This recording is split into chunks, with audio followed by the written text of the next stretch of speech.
আমরা যারা মুমিন নিজেদেরকে চিনি, জানি যে আমরা মুসলমান, আমরা মুমিন। তো আমাদের কাছে আল্লাহ তাআলা সবচেয়ে গুরুত্বপূর্ণ একটি জিনিস চায়। কোরআনুল কারীমে আল্লাহ তাআলা আমাদের মুমিনদেরকে, ইমানদারদেরকে ডাক দিয়ে দিয়ে বারবার এই চাওয়াটা বলেছেন, ইয়া আইয়ুহাল্লাযীনা আমানুত্তাকুল্লাহ। এই কথাটা আল্লাহ তাআলা কোরআনুল কারীমে বহুবার বলছেন। হে ইমানদারগণ, হে মুমিনগণ, তোমরা যারা বুঝো যে তোমরা মুসলমান, তোমরা মুমিন, তোমরা ইমানদার, তো আমি আল্লাহ তোমাদেরকে বলছি ইত্তাকুল্লাহ, তোমরা তাকওয়া অবলম্বন করো, তাকওয়া অবলম্বন করো, আল্লাহকে ভয় করো, তাকওয়া গ্রহণ করো।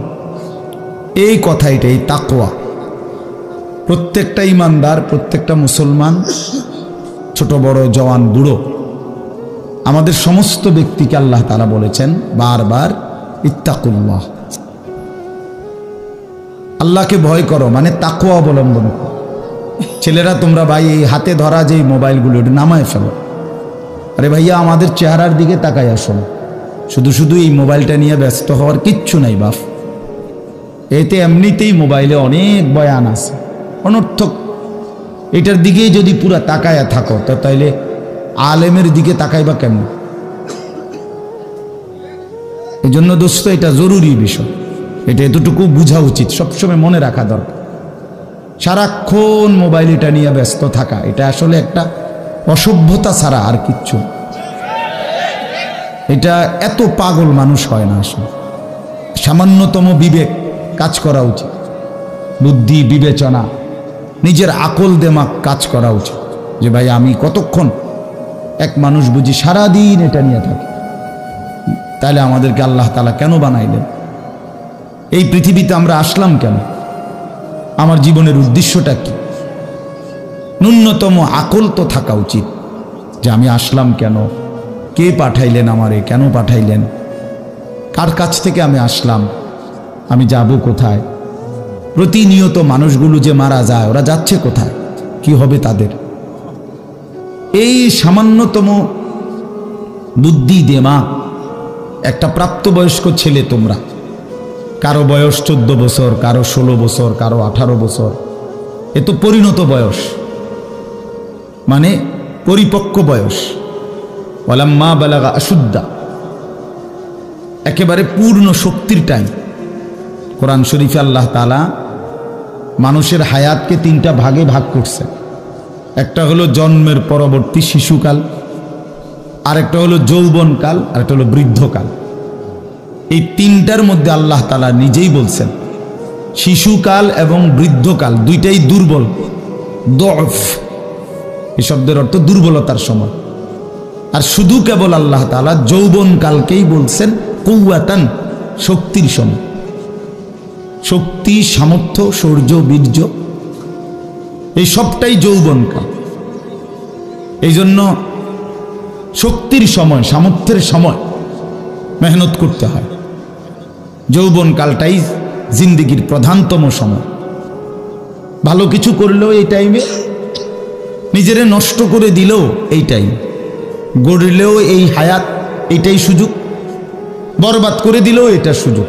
বুড়া মানুষ, বয়স্ক লোক ইচ্ছা করলেও অনেক নেক কাজ করতে পারেন, ইচ্ছা করলেও অনেক গুনার কাজও করতে পারেন। বয়স হয়ে গেছে 60 বছর, 70 বছর, এখন চাইলেই সারা রাত তাহাজ্জুদ পড়তে পারবে না, চাইলেই সারা রাত নাচের আড্ডায়ও থাকতে পারবে না, শরীরে কুলাবে না, ইচ্ছা থাকলেও পারবে না। ইচ্ছা করলেই আল্লাহর জন্য জান কোরবানি করে দ্বীনের জন্য কঠিন মেহনত মুজাহাদা করতে পারবে না, এটা স্বাভাবিক। আমার মনে আছে একটা সময় 2.5 ঘন্টা 3 ঘন্টাও পায়ে হাইটা কোথাও মাহফিলে গেছে, এখন আর এটা সহ্য হয় না। তাইলে হায়াতের একটা অংশ আছে মানুষের। এই জন্য প্রিয় ভাই, সবাইকে বললাম, তুমি যদি কমপক্ষে নিজের হায়াতের কদর না করো, নিজেকেও যদি কমপক্ষে না বুঝলা, তো কি বুঝলা জীবন? এই সমাজ, এই দেশ, এই জাতি, নিজের এলাকা, পাড়া, মহল্লা, কারো কোনো উপকার করলা না, কমপক্ষে নিজের উপকার তো করো। নিজের ভালো, নিজের কল্যাণ, নিজের জন্য তো কমপক্ষে যে আমি যে একটা মানুষ, আমি যে সারাদিন এক ওয়াক্ত নামাজ পড়ি না, সারাদিন মোবাইলের মধ্যে নাচ গান ছবি নর্তকীর সিনেমা নাটক অশ্লীল দৃশ্য উলঙ্গ ছবি, সারাদিন সমবয়সী বন্ধুদের সাথে আড্ডা দিলাম, দুষ্টামি করলাম, ফালতু কথাবার্তা করে কাটাইলাম। আচ্ছা, এটা রাত শেষে ঘুমের টাইমে হলো তো মানুষের বিবেকে একটু হলেও নাড়া দেওয়া উচিত, জানি বাস্তবিক অর্থে সারাদিন কি করলাম। এতটুকু দিমাগ যদি, এতটুকু আকল যদি কারো না থাকে, তো এটা সুস্থ মানুষ কিভাবে? এ তো স্বাভাবিক মানুষ না ভাই, এ তো প্রতিবন্ধী, এ তো পাগল মাতাল অসুস্থ মানুষ। এজন্য দোস্ত আমার, বন্ধু আমার, এদ্দুর কমপক্ষে অনুরোধ করলাম প্রত্যেকটা অনেক ছেলে মাশাআল্লাহ, অনেক নওজোয়ান তোমরা, আমার অনুরোধ রইল এতটুকু দিল দিয়া ভাইব, নিজেরে নিয়ে শুধু ভাইব, আর কিছু না করো, নিজেরে ভাইব। রাসূলুল্লাহ সাল্লাল্লাহু আলাইহি সাল্লাম বলছেন, এক সাহাবী একদিন নবীজিকে জিজ্ঞেস করছে, হুযাইফা, ইয়া রাসূলুল্লাহ, আমি যদি দ্বীনের উপরে চলতে গিয়ে কখনো এমন হয় যে আমার সাথে কেউ নাই, সবাই আল্লাহর নাফরমানিতে লিপ্ত, আমি শুধু একা, তখন আমি কি করব? আল্লাহর নবী সাল্লাল্লাহু আলাইহি সাল্লাম বললেন, ওয়ালাউ আন তাআদ্দা বিআসলি শাজারাতিন, প্রয়োজনে তুমি একটা গাছের গোড়ালি শিকড় কামড়াইয়া ধইরা পড়ে থাকবে একা, তারপরও দিন ছাইরো না, আল্লাহকে ছাইরো না, ইবাদতকে ছেড়ে দিও না। সবাই বদলে যাক, সবাই নষ্ট হয়ে যাক, সবাই চরিত্রহীন হয়ে যায়, তারপরও কমপক্ষে নিজের হেফাজত করো। রাসূলুল্লাহ সাল্লাল্লাহু আলাইহি ওয়াসাল্লাম বলছেন, মানুষের মধ্যে অন্যায়, নাফরমানি, মানুষের মনের চাহিদা, খেয়াল খুশি, খামখেয়ালি, এগুলো যখন বেড়ে যাবে, আল্লাহর নবী সাল্লাল্লাহু আলাইহি সাল্লাম বলছেন, ফাআলাইকা বিখাসাতি নাফসি, শুধু তখন নিজেরে আঁকড়ায় ধরো, ওয়া দাইল আওয়াম, যাও না পারলে মানুষের ছেড়ে দাও যে আমি আর পারলাম না, কিন্তু কমপক্ষে নিজেরে নষ্ট করো না, নিজেরে বরবাদ করো, নিজের নামাজটুকু পড়ো, নিজের চরিত্রটা ভালো রাখো। এটা কি জীবন যে আমি বানের পানির মতো, স্রোতের মতো ভাইসা গেলাম চরিত্রহীনতায়, অশ্লীলতায়, বেহায়াপনায়, রাত শেষে দিন শেষে। জন্য ভাই আমি এটা অনুরোধ করলাম, আমি আরো পরে বললাম হইলে এখনই বলে ফেললাম, বাস্তবিক যে আমরা যেন প্রত্যেকেই, বয়স্ক মানুষ যারা আছেন, চাচারা, বাবারা, আপনারাও ভাইবেন, শেষ পর্যন্ত হায়াতের শেষ সময় ইনসাফের সাথে চাচা জিন্দিগির হিসাব মিলায়েন। আসলে ওয়ালতানজুর নাফসুম মা কদ্দামাত লিগাদ, আল্লাহ তাআলা বলছে, বান্দা তোমাকে বলছি, বান্দা প্রতিদিন হিসাব কইরো, লক্ষ্য করো আজকে তুমি আগামীকাল আখিরাতের জন্য কি পাঠিয়েছ।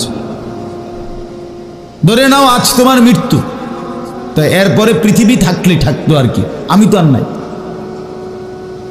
আমি মরে গেলে ভাইয়া পৃথিবী মনে করো আরো অনেক দিন থাকছে, পৃথিবী ধ্বংস হয় নাই, বুঝলাম কিয়ামত আরো 100 কোটি বছর পরেই হোক না, কিন্তু আমি তো আর নাই, আমার হায়াত তো শেষ, আমি তো আর পৃথিবীতে ফিরবো না কোনোদিন। তো এরপরে পৃথিবীর সবাই যদি চাঁদের দেশেও চলে যায়, আমার কি লাভ? এরপরে মানুষ সব যদি স্বর্ণের বাড়িতেও থাকে, আমার কি ফায়দা? আমার ফায়দাটা কি ভাই? বাবা বলে, সুদের টাকা দিয়া, ঘুষের টাকা দিয়া, হারামের টাকা দিয়ে, আল্লাহর নাফরমানি করে, অবৈধ পন্থায় হারাম রোজগার করে ঘর বাড়ি দিয়ে গেলেন, ছেলে পেলে করে, তো ছেলে পেলে করে দিয়ে গেলেন, কিন্তু আপনি তো থাকতেন না, আপনি তো খুব অল্প সময়ের ব্যবধানে কবরে চলে যাবেন, তো সেই কবরে কেমনে থাকবেন? তো নিজের ঘরকে অরক্ষিত করে, নিজের ঘরে ডাকাত রাইখা আপনি বুঝি আরেকজনের ঘর বাঁচাইতে গেলেন। আপনার ঘরের আগুন লাগছে, আপনি বুঝি আপনার ঘর নিভাইবেন না। এই বোকামি আমাদের বয়স্ক লোকরা করেন, শেষ বয়সে হারাম টাকা, সুদের টাকা দিয়া, অবৈধ টাকা দিয়া, কিস্তিতে টাকা দিয়া ঘর করে দিছে, জমি কিনে দিছে, বাজারে ভিট লইয়া দিছে, দোকান নিয়ে দিছে, বিদেশ পাঠাইয়া দিছে, বাপ হিসাবে 12 লাখ টাকা সুদে নিছে, কিস্তিতে নিছে। হায় মুসলমান, কি করলেন? ওই বিদেশ যাইতে যাইতে যদি আপনি মরে যান, এরপরে এই টাকা, এই হারামের টাকা দিয়ে আপনার কবর কি হবে? তো নিজের ঘর নিজের কবর বরবাদ করে দিলেন কেন চাচা? এই জন্য দয়া করে বয়স্ক চাচা আপনাদেরকেও বলি, নিজের উপরে রহম করেন। 60 বছর বয়স, এখনো বিড়ি সিগারেট খান, তো ছাড়বেন কোন দিন? 60 বছর বয়স, এখনো চা দোকানে বসে বসে রঙিন টেলিভিশনে নাচ গান দেখেন, তো ছেড়ে দিবেন কোন দিন চাচা? হ্যাঁ, আপনি মরবেন কোন দিন? কবরে যাবেন কোন দিন? এখনো সময় হয় নাই। আখিরাতের কথা মনে পড়বার টাইম আজও হয় নাই। 60 বছরও কবরের কথা মনে পড়লো না। আহা, কি পাষাণ মানুষ! মুসলমান এত শক্ত হয় কেমনে? ইমানদার এত কঠিন হয় কেমনে ভাইয়া? এই জন্য দয়া করে আল্লাহ তাআলা আমাদের কাছে চায়, বান্দা তোমাদের ইমান, তোমরা মুমিন, তোমরা আমার ইমানদার বান্দা। এই জন্য আমি তোমাদেরকে বলছি, ইত্তাকুল্লাহ, ইত্তাকুল্লাহ, ইত্তাকুল্লাহ, ইত্তাকুল্লাহ।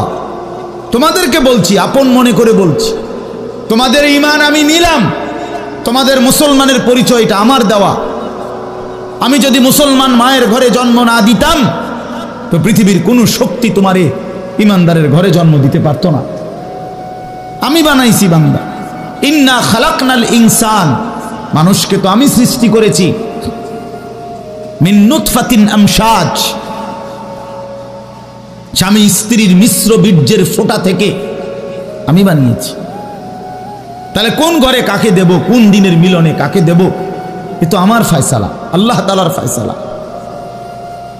এই জন্য বাপ আমার, আল্লাহ তাআলা আমাদেরকে ঈমান দিয়েছেন, আমাদের মুসলমানের পরিচয় দিয়েছেন। আমি 72 বছর বয়স, এমন বয়স্ক লোক, উনি হিন্দু, উনারে আমি কালেমার দাওয়াত দিছিলাম 2.5 ঘন্টা, 3 জন আলেম নিয়া 2.5 ঘন্টা আমি উনারে বুঝাইছি। উনার 2 ছেলে মুসলমান হয়ে গেছে, মুসলমান বড় হয়ে গেছে, ওরা বাচ্চা কাচ্চা নিয়ে সংসার। কিন্তু ওই চাচা 72 বছর বয়স, আমি নিজে অজরে কাঁদছি বেচারার সামনে, ওই চাচার সামনে চোখের পানি ফেলে কাঁদছি। আমরা 3 জন মাওলানা কাঁদছি ওনার সামনে, যে চাচা আপনার 2টা ছেলে মুসলমান, আপনি কালেমাটা একটাবার পড়েন, আপনি জাহান্নামের আগুন থেকে বাইচা যাবেন। উনি বলতেছেন আমি এটা পড়বো না, পড়ে নাই, একবারও বলে না।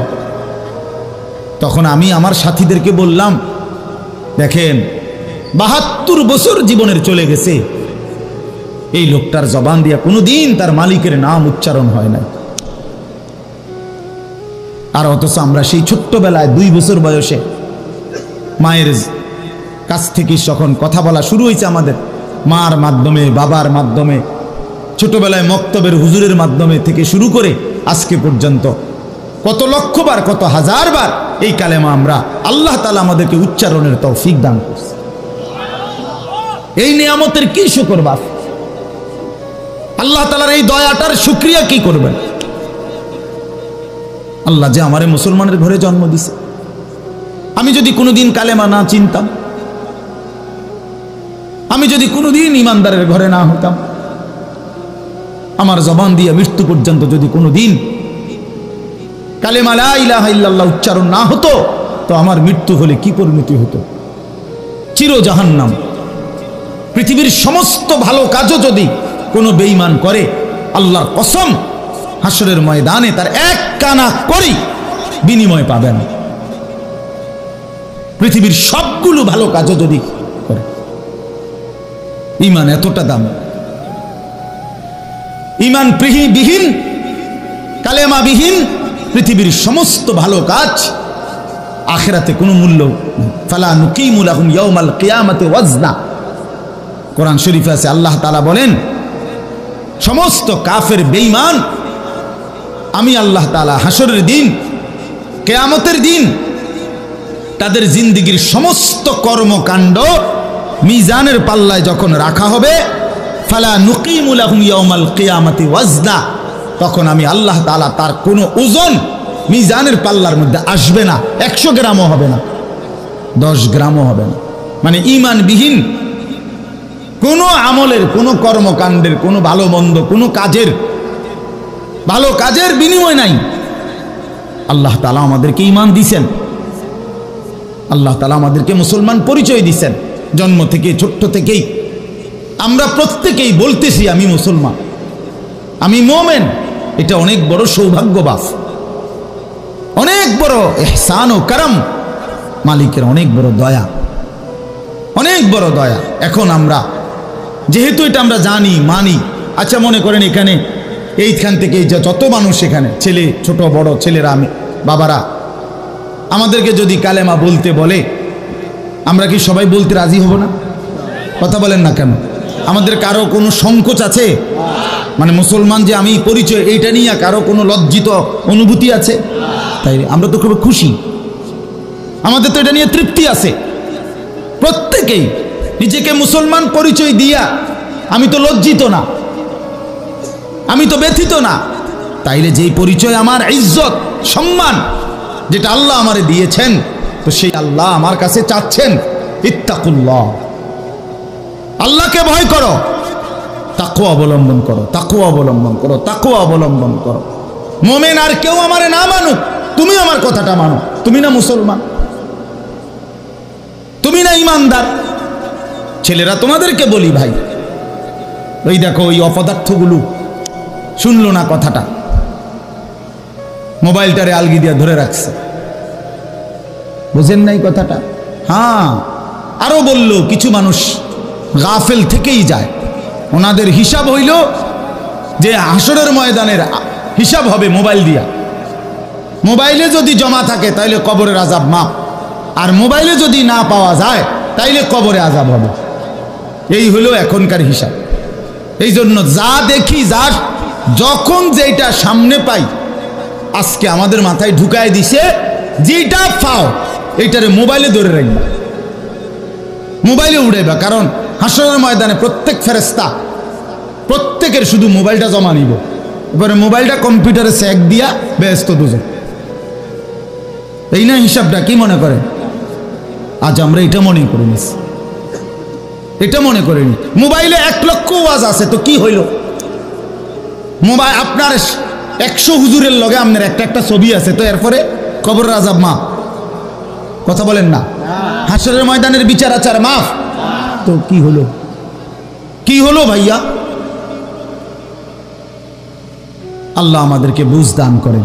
এজন্য ভাই আমি বললাম, এটা আল্লাহ তাআলা আমাদের কাছে তাকওয়া চায়। এখন তাকওয়া কি? এই যে আমরা বলি আল্লাহকে ভয় করো, আল্লাহকে ভয় করো, আল্লাহকে ভয় করো, মানে কি? তাকওয়া মানে কি? তাকওয়া মানে হলো আল্লাহকে ভয় করা, মানে হলো 2 জিনিস, তারকুল মুনকারাত, ফি'লুল খায়রাত। সমস্ত গুনাহ ছেড়ে দেওয়া, সমস্ত হুকুম আল্লাহ এবং তার রাসূলের আদেশ পালন করা, পালন করা, এই তাকওয়া। তো আল্লাহ তাআলা বলেন, তোমরা যারা মুসলমান, তোমরা যারা মুমিন, আমি আল্লাহ তোমাদেরকে বলছি সমস্ত গুনাহ ছেড়ে দাও, সমস্ত ইবাদত হুকুমে আমার আদেশ পালনে লেগে যাও, লেগে যাও। চুরি, ডাকাতি, জিনা, ব্যভিচার, মদ, জুয়া, সুদ, ঘুষ, নাচ, গান, নাটক, সিনেমা, অশ্লীলতা, বেহায়াপনা, বেপরদিগি, বেহায়াপনা, অসভ্যতা, নোংরামি ছেড়ে দাও বান্দা, ছেড়ে দাও, আমার ইবাদতে লেগে থাকো। কেন নামাজ পড়বা না বান্দা? আল্লাহ যেন জিজ্ঞেস করছে, হায় আমার ইমানদার বা, আমি না তোমারে মুসলমান বানাইলাম? তোমারে না আমি সর্বশ্রেষ্ঠ রাসূল দিলাম? নবী মুহাম্মদ সাল্লাল্লাহু আলাইহি সাল্লামের চাইতে সর্বশ্রেষ্ঠ রাসূল আর কেউ আছে? কোরআনের চাইতে দামি কোনো কিতাব আছে? ইসলামের চাইতে দামি কোনো ধর্ম আছে? আল্লাহ তাআলার চাইতে বাদ দিয়ে আর কোনো মালিক আছে? তো আল্লাহ বলেন, আমি তোমার মালিক, আমার নবী মুহাম্মদ সাল্লাল্লাহু আলাইহি সাল্লাম তোমার রাসূল, কোরআন তোমার কিতাব, ইসলাম তোমার ধর্ম। অতএব তুমি কেন ভুল পথে যাইবা বান্দা? তুমি নামাজ পড়বা না কেন? তাইলে নামাজ তুমি যদি না পড়ো তো এই নামাজ তাইলে কার জন্য দিলাম? হালাল হারাম এটা কার জন্য দিলাম? আমি আল্লাহ। আমার রসুলকে 23 বছরে আমি সমস্ত কিছু বলাইলাম, তাইলে কার জন্য? আমাদের যদি পছন্দ না হয়, ছেলেরা তোমরাই যদি নামাজ না পড়ো, তো মুসলমানের ঘরে জন্ম নিয়ে যদি তোমারই সেজদা দিতে মনে না চায়, তো তোমার সাথে বেঈমানের তফাৎ কি বেটা? এই অপদার্থ যারা সেজদা দাও না, নামাজ পড়ো না, তুমি জানো মিয়া যেই কপাল সেজদা দেয় না হয়তো মানুষের বাচ্চা না, সমস্ত বেনামাজি এ তো হাইওয়ান, এ তো চতুষ্পদ জন্তু, এ তো চতুষ্পদ জন্তু বাবা। যে কপালে সেজদা নাই সে শয়তান, যে কপালে সেজদা নাই সে ইবলিস, যে কপালে সেজদা নাই সে মালউন, আল্লাহ তাআলার পক্ষ থেকে অভিশপ্ত। কোরআন শরীফে আছে। ইবলিসকে কেন ইবলিস বলে? সেজদা দেয় নাই। শয়তানকে কেন শয়তান বলল? আগে কি তারে শয়তান কইতো? সেজদা দেয় নাই তো এখন থেকে শয়তান, সেজদা দেয় নাই এখন থেকে ইবলিস, সেজদা দেয় নাই এখন থেকে রজিম, অভিশপ্ত। সেজদা দেয় নাই, এই কারণে আল্লাহ বলছে ওয়া ইন্না আলাইকা লানাতা ইলা ইয়াউমিদ্দিন, তোর উপরে কিয়ামত পর্যন্ত আমি আল্লাহর লানত। কি নিয়া সব কি বলো ভাই? এত লানত নিয়া, আল্লাহর এত অভিশাপ নিয়া দুনিয়ায় চলবে কেমনে? আখিরাত চলবে কেমনে? জীবন মানে শুধু কয়টা ভাত মাছের নাম ভাইয়া? একটু ঘুমাইতে পারলাম, একটু খানা দানা খাইলাম, কয়টা টাকা রোজগার করলাম, যৌন চাহিদা, লজ্জাস্থানের চাহিদা পূরণ করলাম, খালাস, এরই নাম দুনিয়া? এ তো জন্তু জানোয়ারেরও পূরণ হয়। গরু ছাগল কুকুর বিড়ালও তো খায় ভাই, এরাও তো ঘুমায়, এরাও তো পেশাব পায়খানা করে, এদেরও তো যৌন চাহিদা পূরণ করে, নাহলে কুত্তার বাচ্চা হয় কেমনে? বিড়ালের ছাও হয় কেমনে? সে যদি যৌন চাহিদা পূরণ না করে, তো জীবন মানে এটুকুই, জীবন মানে এর দূরই। তাহলে পার্থক্য কি আমাদের? পার্থক্য কোথায় বাপ? তো আল্লাহ তাআলা আমাদের কাছে বললেন ইত্তাকুল্লাহ, বান্দা আমি এটা চাই তোমার কাছে, তুমি গুনাহ করো না, আর 10 জন যা ইচ্ছা তাই করুক, তুমি নাফরমানি করো না, তুমি আমার পছন্দের বান্দা, আমার গোটা জান্নাত আমি তোমার জন্য বানাইছি, তুমি আসবা ঈমান নিয়া, তাকওয়া নিয়ে, আমি আমার পুরাটা জান্নাত, অনন্তকালের জান্নাত তোমারে বুঝায় দেব, তোমারে বুঝায় দেব বান্দা। এই জন্য ভাই, দোস্ত আমার, বন্ধু আমার, আমি অনুরোধ, আমার কথা শেষ, আমি এতটুকু কথাই বললাম, গুনাহ ছেড়ে দেই। কেন মিথ্যা বলবেন? কেন নামাজ পড়বেন না? কেন সেজদা দিলেন না বাপ? আল্লাহ তাআলার সাথে এখানে একটা কথা আছে, লাস্টের আয়াত আমি শুনাইতেছি আপনাদেরকে, বড় সাংঘাতিক একটা কথা আল্লাহ তাআলা বলছেন, আপনি শুনেন। তো আল্লাহ তাআলা আমাদের এখানে শুনাইছে, তোমরা যারা যারা আমার মুত্তাকি বান্দা হবা, তোমরা যারা গুনাহ থেকে বেঁচে থাকবা, নেক আমলে অভ্যস্ত থাকবা, আমার ওয়াদা ইন্নাল মুত্তাকিনা ফি যিলালিন ওয়া আয়ুন, আমি আল্লাহ তাআলা আমার সমস্ত মুত্তাকি বান্দাকে জান্নাতের ছায়াতেই রাখবো। সুবহানাল্লাহ। আয়ুন, জান্নাতের নহর, দুধের নহর, মধুর নহর, মদের নহর, পানির নহর, 4টি নহর বেষ্টিত জান্নাতের মধ্যেই আমি তাকে 24 ঘন্টা থাকতে দেব। সুবহানাল্লাহ। ওয়া ফাওয়াকিহা মিম্মা ইয়াশতাহুন, আল্লাহ তাআলা বলেন, এবং আমি আমার মুত্তাকি বান্দাকে তার চাহিদা মতো সমস্ত ফল ফলাদি, খাদ্য আহার্য আমি তাকে জান্নাতে দান করব। কুলু ওয়াশরাবু হানিআম বিমা কুনতুম তা'মালুন, আল্লাহ তাআলা জান্নাতি বান্দাকে পুরা জান্নাত দেখাইয়া, কোটি কোটি নাজ ও নিয়ামত দেখাইয়া আল্লাহ বলবেন, বান্দা আরামসে নিশ্চিন্তে তুমি এই জান্নাতের যা মন চায় খাও, পান করো, বিমা কুনতুম তা'মালুন, তোমার সারা জিন্দেগীর আমলের বিনিময়, ওই যে কষ্ট করে নামাজ পড়েছো, রোজা রেখেছো, সেজদা দিয়েছো, তাহাজ্জুদ করেছো, দান সদকা করেছো, হজ করেছো, গুনাহ থেকে বেঁচে থাকছো, বিন নারী দেখো নাই, জিনা ব্যভিচারে যাও নাই, মদ জুয়ার আড্ডায় যাও নাই, সুদের টাকা খাও নাই, হারামের টাকা রোজগার করো নাই, বেপর্দা চলো নাই, আল্লাহ বলে বিনিময়ে আজ তোমার সমস্ত আমলের বিনিময়ে আমি আল্লাহ পুরা জান্নাত খুলে দিলাম, তোমার যা মন চায় তা আরামসে ভোগ করো। সুবহানাল্লাহ। ইন্না কাযালিকা নাজজিল মুহসিনিন, আল্লাহ বলেন এভাবেই আমি সমস্ত নেককার বান্দাদেরকে বিনিময় দিয়ে থাকি। শুধু তোমারে না, পুরা জান্নাতের সকলকে দেখো আমি আল্লাহ তাআলা ভরপুর নিয়ামত দিয়ে পূর্ণ করে দিয়েছি। আমার ভাই, অতএব আমরা বোকা না। আমাদের মসজিদের ইমাম সাহেবরা ৮,০০০ টাকা ১০,০০০ টাকা ইমামতিতে চাকরি করে, খোদার ৩০ দিন কষ্ট করে চলে। বোকা এই কারণে না, বোকা না ভাইয়া। আপনারা ভাত মাছ খাইয়া যদি বড় হন, তো মোল্লা মুন্সি ওনারা কি সিরা খাইয়া বড় হয়েছে? তো ও তো বোকা না বাপ। কেমনে সুদে টাকা নিলে, কিস্তিতে টাকা নিলে, কেমনে কি করলে দুনিয়া আরো কামাই করা যায়, এটা না বুঝার কি আছে? বুঝে সবাই, কিন্তু কেউ আখেরাতের ভয়ে ছেড়ে দেয়, কেউ আখেরাতকে ভুলে দুনিয়ার নাফরমানিতে লেগে যায়। এই হলো তফাৎ। বুঝে না এমন না। তো আল্লাহ তাআলা বলেন, এবার দেখেন এই শেষ কথা, ওয়াইলুন ইয়াউমাইযিল লিল মুকাদ্দিবিন। আল্লাহ তাআলা বলেন সমস্ত মিথ্যাবাদী, নাফরমান, পাপী, তাদের জন্য কিয়ামতের দিন অনেক বেশি দুর্ভোগ, লাঞ্ছনা, আযাব। এই কথাইটা একটা জিনিস খেয়াল করেন, ওয়াইলুন ইয়াউমাইযিল লিল মুকাদ্দিবিন। আল্লাহ তাআলা বলেন মিথ্যাবাদীরা, ও আমার নাফরমান বান্দারা, ইয়াউমাইদিন, সেদিন কিয়ামতে তোমাদের জন্য খুব বেশি লাঞ্ছনা, আযাব অপেক্ষা করছে। এই কথাইটা এই সূরাটার মধ্যে মোট 50টা আয়াত। এই 50 আয়াতের মধ্যে 10টা আয়াত এই কথাইটা বারবার বলছে। এক কথা 10 বার বলছে আল্লাহ এই আয়াতে। ওয়াইলুন ইয়াউমাইযিল লিল মুকাদ্দিবিন, ওয়াইলুন ইয়াউমাইযিল লিল মুকাদ্দিবিন, ওয়াইলুন ইয়াউমাইযিল লিল মুকাদ্দিবিন। এই কথাইটা বলছে বারবার। মিথ্যাবাদী, নাফরমান, তোমাদের জন্য সেদিন দুর্ভোগ, দুর্ভোগ, দুর্ভোগ, দুর্ভোগ, লাঞ্ছনা, আযাব, আযাব। এখন দেখেন এইবার এই একটা সাংঘাতিক কথা শুনেন। আল্লাহ বলেন কুলু ওয়া তামাত্তাউ কালিলান ইন্নাকুম মুজরিমুন। এই যে আমরা দুনিয়াতে ইমানদার, নাফরমান, নেককার, পাপী সবাই খায়, দুনিয়া সবাই ভোগ করে না? কি বলেন না? ডাকলেও দুনিয়া খাইতেছে, না ডাকলেও দুনিয়া খাইতেছে। কাফের, বেঈমান, হিন্দু, বৌদ্ধ, নাস্তিক, মুরতাদ, বেনামাজি, বেহায়া, বেপর্দা, সুদখোর, ঘুষখোর, হারামখোর, জিনাখোর, বেবিচারী, মদখোর, নেশাখোর, গাঁজাখোর, ফুট্টাখোর, বাবাখোর, ডাইলখোর, ইয়াবাখোর, হারামখোর, সব বেঈমান খাইতেছে কিনা দুনিয়া?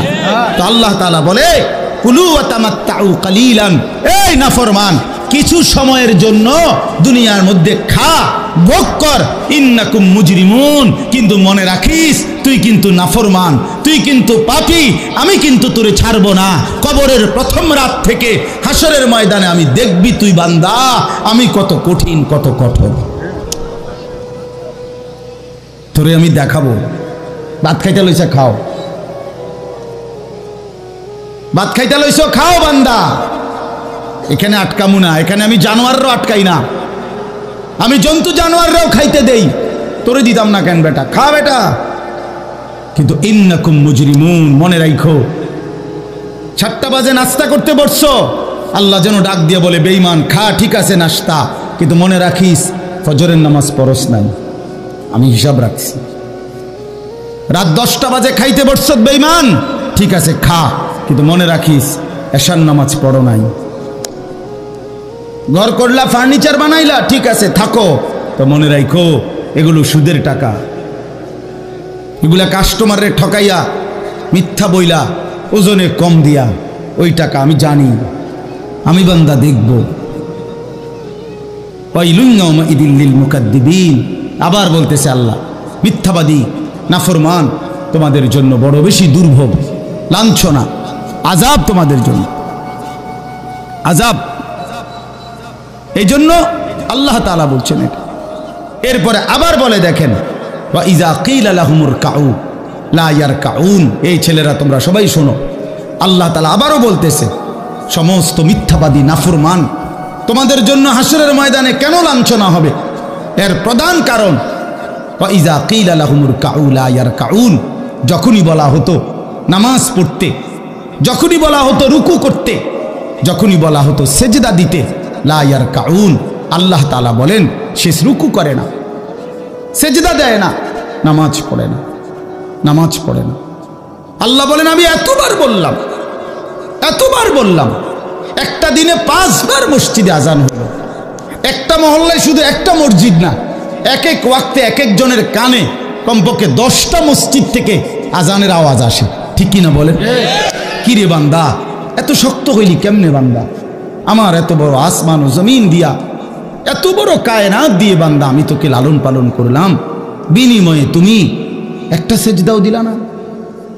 365 দিনে খোদার একটা বছর কোনো দিন ফজরের নামাজ পড়লা না। এ কেমন জিন্দিগি বাপ? এত এত কঠিন মানুষ কেমনে হয়?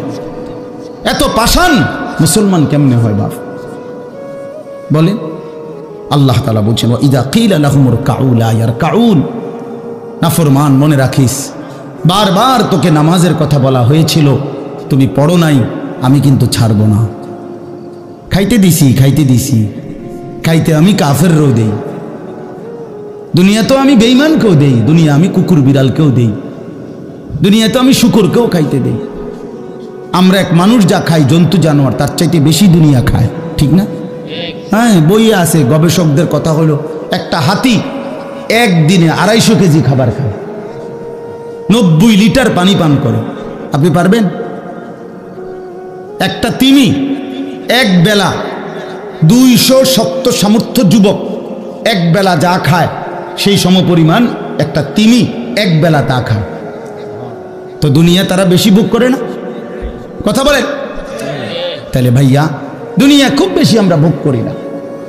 ওয়াইলুন ইয়াউমাইযিল লিল মুকাদ্দিবিন, আল্লাহ বলে বান্দা নামাজ পড়লা না, ঠিক আছে, আবারও বললাম ওয়াইলুন ইয়াউমাইযিল লিল মুকাদ্দিবিন, সমস্ত মিথ্যাবাদী নাফরমান পাপী মনে রেখো, সেদিন তোমাদের জন্য আযাব হবে। এই শেষ কথা হলো ফাবিআইয়ি হাদিসিন বা'দাহু ইউমিনুন। আল্লাহ তাআলা বলেন, এই শেষ কথাটা আবার আমার মনোযোগ দিয়ে শোনেন, ফাবিআইয়ি হাদিসিন বা'দাহু ইউমিনুন। আমার ভাই, আল্লাহ তাআলা একটা আশ্চর্য কথা বলছে এখানে। আল্লাহ বলছে বান্দা তুমি জানো আমি 23 বছরে আমার প্রিয় রসুলের মাধ্যমে 30 পারা কোরআন নাজিল করে আমার সর্বশ্রেষ্ঠ কথা এগুলো আল্লাহর কথা কিনা? বলেন না ভাই? আল্লাহ বলেন 23 বছরে 30 পারা কোরআন নাজিল করে আমি আমার সর্বশ্রেষ্ঠ আমার কথাগুলো আমি তোমাকে জানাইলাম। আর আমার সবচেয়ে প্রিয় রসুল 1.25 লাখ আম্বিয়ার মধ্যে সর্বশ্রেষ্ঠ রসুল আমি তোমাকে দিলাম, কিতাবও দিলাম সর্বশ্রেষ্ঠ, রসুলও দিলাম সর্বশ্রেষ্ঠ। আল্লাহ বলছে বান্দা এরপরে আর কোন কথা বললে, আর কোন নবী পাঠাইলে তুমি ঈমান আনতা? আর কি বললে ঈমান আনতা? আর কি বললে আমারে বিশ্বাস করতা? আর কেমনে বললে বান্দা সেজদা দিতা? আর কতগুলো কথা বললে? বলেন। এই জন্য নওজোয়ান, আমার অনুরোধ রইল, নওজোয়ান নিজেরে বরবাদ করে দিও না বাপ, নিজেরে শেষ করে দিও না, নষ্ট করে দিও না, কষ্ট পাইবা বাপ। একদিন কবরে তোমার 14 গোষ্ঠীর কেউ থাকবে না, একদিন হাসরের ময়দানে তোমার পাশে কেউ থাকবে না, তুমি শুধুই একা। আল্লাহ তাআলা বলছেন বান্দা আমি এত বড় কোরআন নাজিল করলাম, তারপরে আর কি বললে তুমি ঈমান আনতে? আর কেমনে বলতাম আমি? নবীজি জিজ্ঞেস করবে, খোদার কসম নবী জিজ্ঞেস করবে, উম্মত 23টা বছর আমি দিন রাত কাঁদছি রে উম্মত, তুই জানোস না উম্মত আমি তোর জন্য কি পরিমাণ কাঁদছিলাম, সারাটা রাত আমি কেঁদেছি, তায়েফের পাথরের আঘাতে আমার পিঠ ছিদ্র ছিদ্র করে ফেলছে, আমি ক্ষুধার কষ্টে পেটে পাথর ভাঙছি, আমার ঘরের চুলায় আগুন জ্বলে নাই, আমি দান্দার শহীদ করে সারাটা দেহ রক্ত মাখা হয়ে বেহুশ হয়ে উহুদের প্রান্তরে পড়েছিলাম, এত কাঁদলাম, এত রক্ত ঝরাইলাম, 23 বছরের বিনিময়ে উম্মত আমি বুঝি তোর কলজাটা নরম করতে পারলাম না? কি বলবেন ভাইয়া? এই ছেলেরা বাপ কি বলবা তোমরা? বলো দোস্ত। আল্লাহ আমাদেরকে বুঝ দান করেন, আল্লাহ আমাদেরকে ফিকির দান করেন, আল্লাহ তাআলা আমাদের সবাইকে কবুল করেন।